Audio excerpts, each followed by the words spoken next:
Sinh mi dòng dĩ ngã in ấy na hi rồi môi lâu ông dễ dễ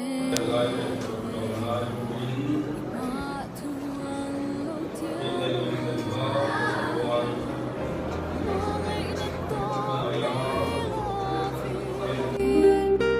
Thravin kai shoy ang te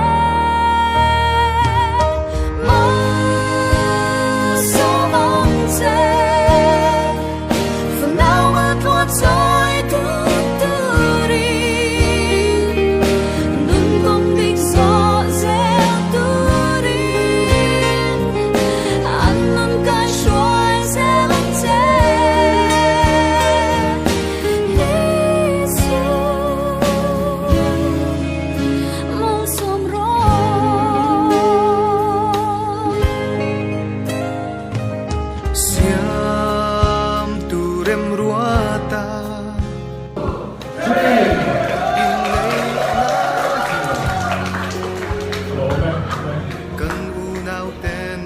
Rong về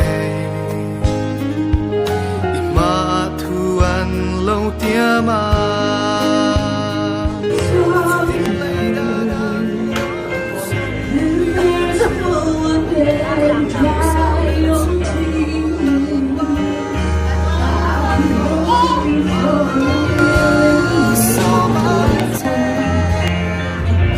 I go hungry, I go black and blue.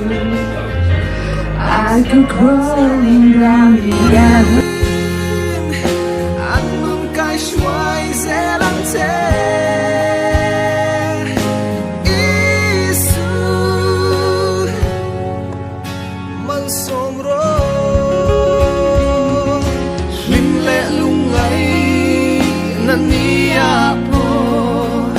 trong trái gieo sẽ râu bụi nàng nâng in lâu ngày tha ăn chê